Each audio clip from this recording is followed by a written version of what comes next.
가장 위대한 인생의 변화, 가장 위대한 인생의 변화, 이런 제목으로 함께 은혜 나누겠습니다. 여호수아서의 마지막 장을 우리가 함께 읽었습니다. 여호수아는 출애굽을 완성하고 나서, 가나안 땅 정복을 완성하고 나서 이스라엘 모든 백성들을 세겜으로 부릅니다. 이스라엘 백성들을 다 부르고, 그리고 지도자들을 특별히 그들 앞에 세웁니다. 1절 말씀 보십시오.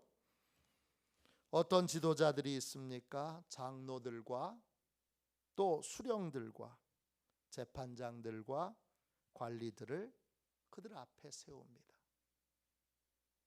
장로들은 원로들입니다. 정확하게 말하면 수령을 거친 나이 많은 원로들입니다. 수령은 각 지파의 지도자들입니다. 재판장은요, 재판장들은 히브리어로 사팟인데, 여호수아서가 끝나면 사사기가 시작되는데 그 사사들이 사팟입니다. 재판관들은 곧 사사들을 의미합니다. 이들은 재판만 했던 것이 아니라 일정 부분 이스라엘 백성들을 다스리기도 하고, 또 이스라엘 백성들이 잘못했을 때 벌을 주기도 했던 사람들입니다. 나중에는 하나님이 각 지파의 위기가 있을 때 이 사사들을, 이 재판관들을 들어 쓰셔서 군대 장관으로도 쓰시기도 하고, 또 통치자로, 또 각 여러 문제들을 해결하는 하나님의 도구로 쓰시기도 했습니다. 그리고 관리들이 있습니다. 관리들은 행정을 맡아서 처리하는 사람들입니다. 세겜으로 이들 모두를 다 부른 이유는 이제 출애굽과 가나안 정복의 모든 여정을 마무리하기 위해서입니다. 왜 세겜인가? 세겜에서 보면 그리심산과 에발산이 바로 눈앞에 보입니다. 그리심산과 에발산이 병풍처럼 이렇게 둘려져 있는 곳이 세겜입니다. 이스라엘이 가나안 정복 전쟁을 할 때 중요한 세 도시가 있습니다. 핵심 도시입니다. 첫 번째 도시가 길갈입니다. 길갈에서 가나안 정복 전쟁은 시작되었습니다.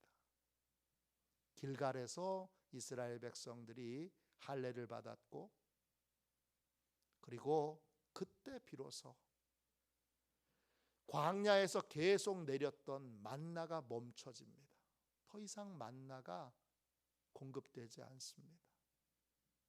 뭐가 끝난 거예요? 광야가 끝난 것입니다. 이제 가나안 땅에 들어갔고, 그리고 가나안 땅에서 하나님의 백성으로 가나안을 정복하는 정복 전쟁이 시작된 것입니다. 그 출발점이 길갈입니다. 두 번째 중요한 도시는 실로라고 하는 곳입니다. 실로는 이스라엘 백성들이 이제 정복 전쟁을 하면서 하나님께 예배드리는 장소로 정해놓은 곳입니다.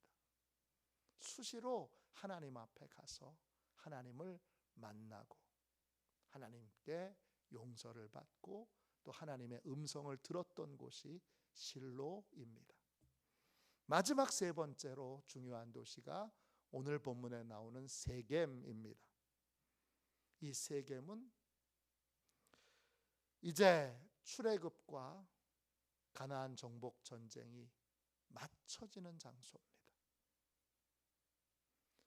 이 전쟁을 끝내면서 여호수아와 이스라엘 백성들 전부는 다 다시 한번 하나님의 언약 백성으로 하나님을 믿고 신뢰하며 하나님의 말씀을 따르는 언약의 백성으로 다시 한번 하나님 앞에 서기로 결단합니다. 제 약속의 시간, 제 결단의 시간, 제 언약의 시간이 바로 이 세겜에서 이루어진 것입니다. 세겜은 어떤 곳이냐 하면 이미 말씀드린 대로 그리심산과 에발산이 벽처럼 되어 있는 그런 곳입니다. 그리고 두 산이 벽으로 둘러싸여져 있기 때문에 천연 극장 효과를 내는 곳입니다. 여기서 소리를 내면 소리가 크게 들리고 멀리까지 들리는 그런 효과가 있는 곳이 바로 이 세겜입니다. 여호수아 8장에 보면 여호수아가 아이성 전투를 끝내고 이스라엘 백성들을 두 그룹으로 나눠서 절반은 그리심산 앞에 세우고 절반은 에발산 앞에 세웁니다. 그리고 하나님의 율법 가운데 축복의 율법과 저주의 율법을 그 자리에서 다 선포합니다. 그때 이스라엘 백성들이 축복의 율법에 대해서만 아멘 한 것이 아니라 저주의 율법에 대해서도 하나님이 하나님의 백성들에게 복 주실 수 있는 그러한 능력을 가지고 계신 분인 것을 믿는 믿음과 함께 이스라엘 백성들이 하나님의 백성다운 삶을 살지 못할 때에는 하나님이 징계하시고 벌을 내리실 수 있는 권한도 이스라엘 백성들이 인정하게 됩니다. 그 인정했던 바로 그 장소에서 하나님, 이제 하나님은 저희에게 복 주시는 우리의 복의 통로임을 인정합니다. 그렇게 고백했을 뿐만 아니라 우리가 잘못했을 때 하나님 저희에게 벌 주실 수 있습니다. 그걸 이스라엘 백성들이 다 인정했습니다. 이제 가나안 땅에서의 새로운 삶이 시작되는 이 즈음에 에발산과 그리심산이 잘 보이는 이 세겜에서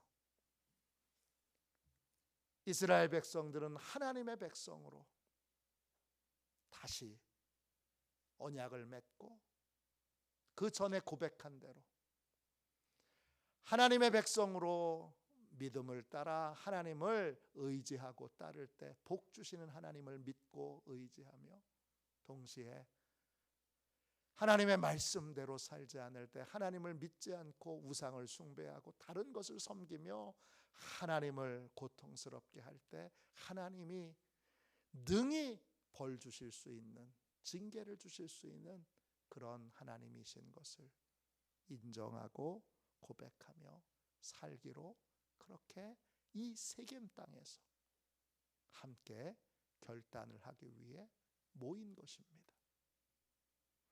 그래서 세겜이라는 말이 히브리어로 세켐인데 어떤 뜻이 있느냐? 어깨에 짐을 지워주다, 이런 뜻이 있어요. 어깨에 짐을 지워주다. 하나님의 백성으로 여러분들은 그냥 아무 책임 없는 그런 인생을 사는 사람들이 아니고 여러분들은 하나님의 백성으로서 하나님의 자녀로서 삶을 살아야 될 책임이 있습니다. 그 책임을 인정하는 삶을 살기로 결심했던 장소가 바로 이 세겜입니다. 이스라엘 백성들은 1절을 다시 보십시오. 그 세겜에 모여 하나님 앞에 서 있습니다. 여호수아라고 하는 사람 앞에 서 있지 않고 그들은 모든 비밀을 다 아시는 하나님 앞에 서 있습니다. 그들이 하는 모든 것들은 하나님 앞에서 하는 것이고 그들의 대답은 하나님 앞에서 대답하는 것입니다. 하나님은 축복과 저주를 함께 내리실 수 있습니다. 그 축복과 저주를 함께 내리시는 하나님 앞에서 하나님 앞에 거짓을 아뢰할 때에 거짓으로 대답할 때 진노를 받을 수 있음을 인정하고 그리고 하나님 앞에서 이제 진실로 하나님을 바라보며 하나님의 말씀을 듣고 또 하나님 앞에서 대답하도록 그들은 하나님 앞에 서 있습니다. 이게 예배지요. 그들은 언약의 백성으로 살기 위해 하나님 앞에 서 있습니다. 우리도 예배를 드릴 때마다 하나님 앞에 서 있어야 합니다. 하나님 앞에서 하나님을 바라보며 하나님 앞에서 대답하고 하나님 앞에서 약속하고 하나님 앞에서 결단해야 합니다. 2절 말씀 보십시오. 놀라운 것이 나옵니다. 여호수아는 이스라엘 백성들에게 자신이 하나님께 들은 말씀을 전하게 됩니다.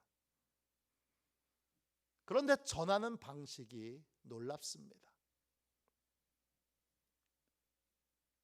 지금 이스라엘 백성들 앞에서 말을 전하고 있는 건 분명히 여호수아인데 여호수아는 내가 하나님께 이런 말씀을 들었습니다. 그렇게 전하지 않고 1인칭 시점으로 하나님이 마치 이곳에 계신 것처럼 하나님이 직접 말씀하시는 것처럼 이스라엘 백성들에게 말씀을 전하고 있습니다. 내가 그럽니다. 여호수아가 아니라 하나님이 이스라엘 백성들에게 직접 말씀하시는 것처럼 그렇게 말씀을 전하고 있습니다. 그 하나님의 말씀의 내용은 뭐지요? 2절을 다시 보세요. 하나님의 말씀은 회상으로 시작됩니다. 과거 이스라엘 백성들, 그 백성들이 어떻게 시작되었는지 하나님의 회상으로부터 하나님의 말씀이 시작됩니다. 이스라엘 백성의 조상들은 다 누구였습니까? 유브라데 강 건너편에 있을 때 그들은 다 우상을 숭배하는 사람들이었습니다.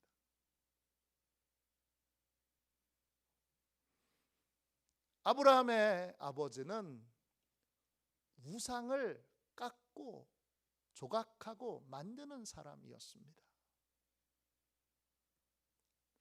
우상을 숭배하던 사람을 하나님이 3절 보세요. 불임 부부를 택하셔서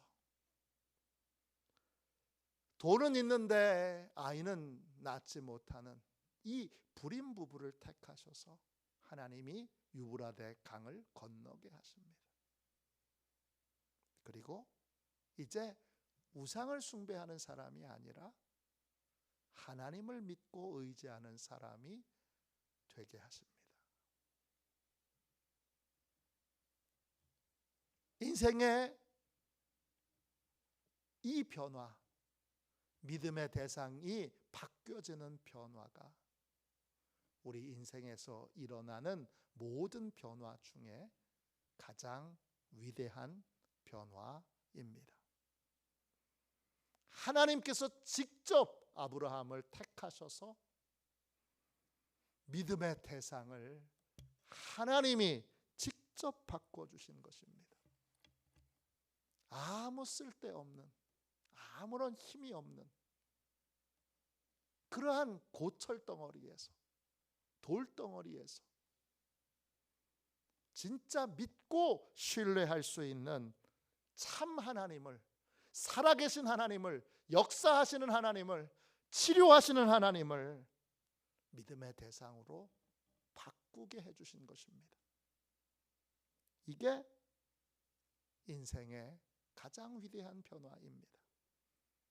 내 인생의 가장 위대한 변화는 내가 좋은 대학에 갔기 때문, 내가 좋은 대학에 간 것이, 좋은 직장을 얻은 것이, 또 사랑하는 사람과 결혼한 것이, 또 내게 큰 아이가 태어난 것이, 차를 산 것이, 소망하던 큰 집을 산 것이 내 인생의 변화가 아닙니다. 내 인생의 그런 것들은 위대한 변화가 아닙니다. 사소하고 작은 변화일 뿐, 진짜 위대한 인생의 변화는 믿음의 대상이 분명해지는 것입니다. 가짜로 믿고 신뢰할 수밖에 없는 가짜 믿음의 대상을 이제 버리고 참 믿음의 대상을 발견하고 또 그분을 만나고 그분에게 내 인생을 맡기게 된 것이 내 인생의 가장 위대한 변화입니다. 여러분의 인생에 하나님이 복을 주신다면 반드시 그 복의 출발점이 있습니다. 그 출발점이 누구냐? 이 위대한 변화가 시작된, 이 위대한 변화를 시작한 사람입니다. 그게 여러분일 수도 있고 여러분의 부모님일 수도 있고 또 몇 대, 5대, 6대 전에 조상일 수도 있습니다. 이 놀라운 인생의 변화가 우리 인생에 놀라운 복을 주게 됩니다. 오늘 말씀 3절 보세요. 이 불임 부부에게 하나님이 하나님을 믿는 믿음을 주신 이후에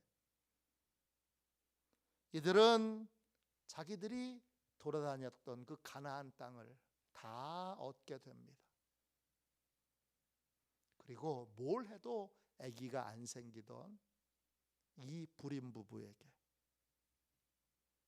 하나님이 기적적으로 도저히 아이를 낳을 수 없는 상황에 있을 때에 아이를 주십니다.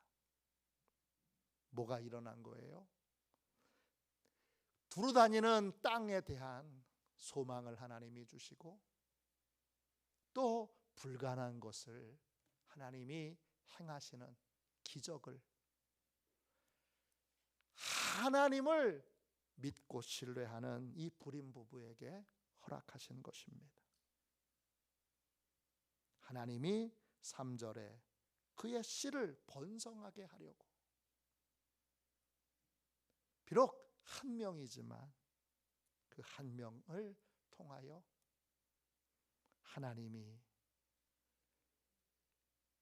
수많은 하늘의 별과 같은 자손들을 주시기 위하여 아브라함에게 이 불임 부부에게 한 명의 자녀를 주신 것입니다. 그 자녀는 4절 보시면 다시 두 쌍둥이로 그렇게 두 쌍둥이를 낳게 되고 그리고 야곱의 자손들을 애굽에 보내셔서 큰 무리를 이루게 하십니다. 가나안 땅을 다 차지할 만큼 큰 무리를, 하나님의 약속대로 큰 무리를 이루게 하십니다. 또 5절 말씀 보시면 애굽에서 이제 나오도록, 탈출하도록 하기 위하여 하나님께서 각양의 기적과 능력으로 이스라엘 백성들을 출애굽하게 하시고, 그리고 가나안 땅에 들어가게 하십니다. 우리 인생의 가장 위대한 변화는 우리가 참 하나님을 만나서 우상 숭배를 끝맺고 하나님을 믿고 신뢰하는 믿음의 삶을 시작하는 것입니다. 참된 하나님을 만난 이후 우리 인생에는 기적이 일어나게 됩니다. 우리 인생에는 하나님의 언약에 대한, 약속에 대한 소망을 얻게 됩니다. 그리고 그 소망이 이루어지는 축복을 이루게 됩니다. 하나님을 믿는 믿음의 사람에게 기적이 있고 소망이 있고 축복이 있습니다. 이 강화는 대한민국 어디에서도 없는 놀라운 믿음의 조상들을 가지고 있습니다. 이 강화 땅에는 영적으로 갈급한 그러한 선비들이 많이 있었습니다. 도통 유학에서는, 성리학과 양명학에서는 도통 진리를 찾을 수 없었던, 조정의 상황은 비리와 부패로 가득 차고 뇌물을 줘야만 출세를 할 수 있는 그러한 상황에서 이 강화 땅에 내려와 참 진리에 대한 갈급함이 있던 사람들이 존스 선교사를 통하여 복음을 만나고, 그리고 성경을 연구하기 시작하고, 또 하나님이 말씀하신 그대로를 따르고 순종하는 삶의 개혁, 삶의 변화를 일으킨 땅이 강화입니다. 그리고 그 즈음에 우리나라는 일본에 완전히 침략당하게 되고, 독립운동을 하는 모든 출발점도 여러분 강화에서 시작됐습니다. 교산교회 김상임의 둘째 아들 김우재 목사가 잠둑교회, 지금의 강화중앙교회 담임 목사로 있을 때, 그때 김구도 전도하고 이동희도 전도했습니다. 그리고 서울과 인천 지역에 있는 감리교 성도들을 이끌고 하와이로 갔을 때, 그 하와이에서 누구를 신앙지도합니까? 이승만을 신앙지도합니다. 현순과 함께. 그러면 여러분 잘 보십시오. 상해 임시정부의 가장 중요한 세 사람, 이승만, 김구, 이동희, 다 어떤 때는 대통령이 되기도 했고 또 부통령이 되기도 하고 어떤 때는 수상이 되기도 했던 가장 중요한 독립운동의 세 사람을 강화에 있는 거듭난 선비 그리스도인이 전도하고 신앙지도를 했던 것입니다.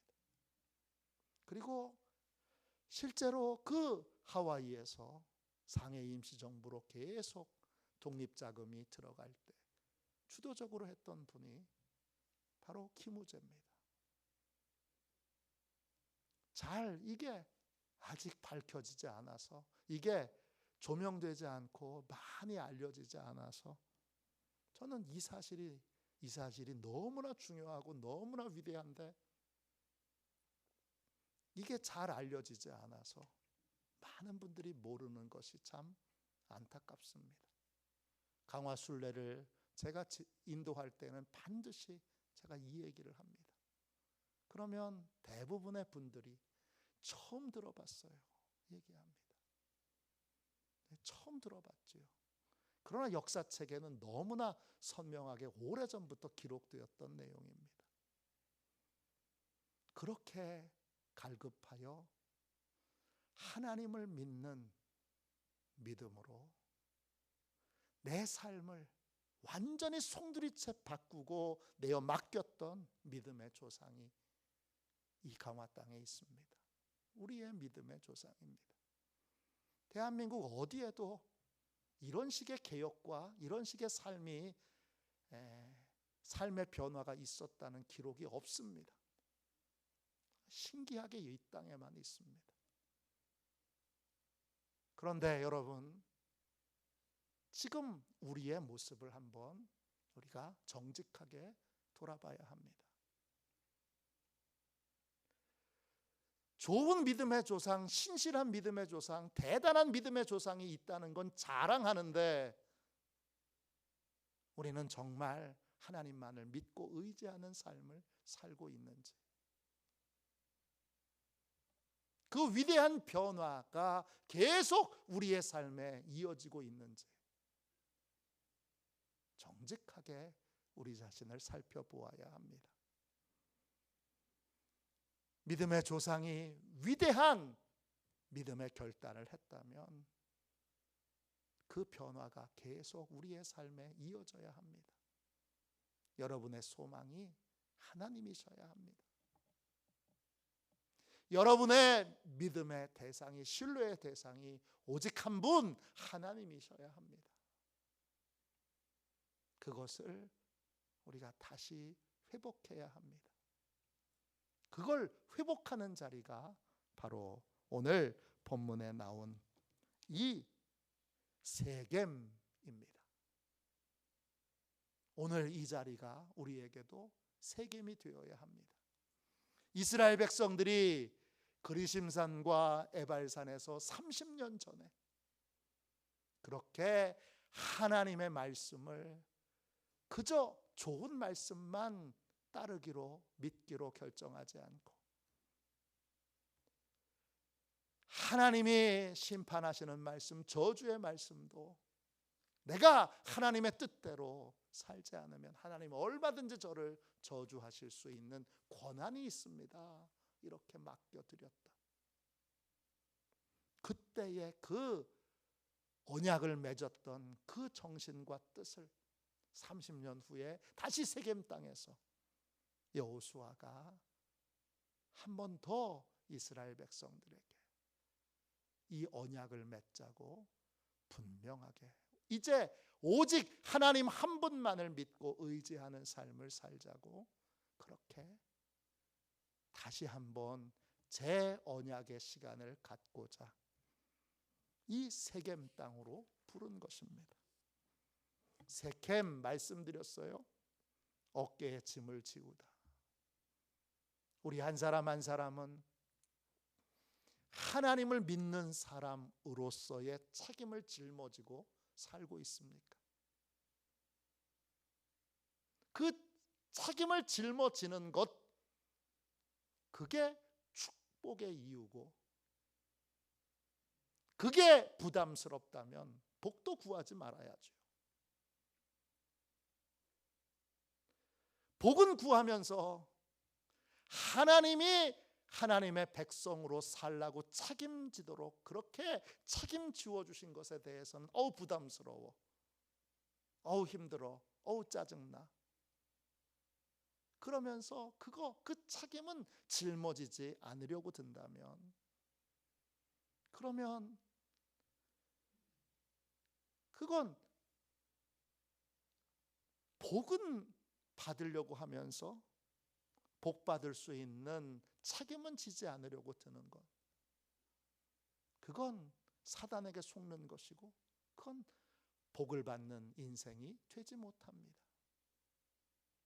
지금 하나님을 믿고 신뢰하는 자로 다시 한번 내가 하나님의 백성으로, 하나님의 언약 백성으로 이제 삶을 살기로 다시 한번 우리 자신에게 이 하나님의 사명을 짊어지도록 하나님이 오늘 이 자리에 우리를 부르셨습니다.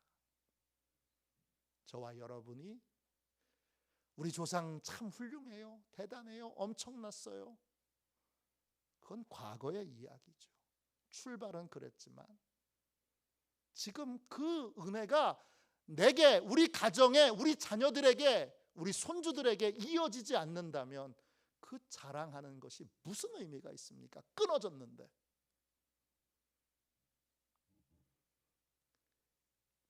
조상이, 믿음의 조상이 훌륭하다는 걸 인정하면 그 믿음이 지금 내 삶에도 가슴 뛰게 해야 되고 우리 자녀들에게도, 우리 손주들에게도 가슴 뛰게 해야 합니다. 가장 위대한 변화가 이 축복의 땅에서 시작되었습니다. 이제 막연하게 그냥 우리 조상님 참 훌륭하셨어 에서 끝나지 말고 그 믿음이 유유히 또 풍성하게 우리의 삶과 가정에 흘러가도록 이제 우리가 그 책임을 짊어져야 합니다. 나는 하나님의 백성으로, 하나님의 언약의 백성으로, 하나님을 믿고 신뢰하는 백성으로 그렇게 모든 사람 앞에서, 모든 상황 앞에서 믿음의 사람이 되기로, 하나님을 믿는 믿음을 짊어지는 저와 여러분이 다 되시기를 주님의 이름으로 축원합니다. 우리 찬송가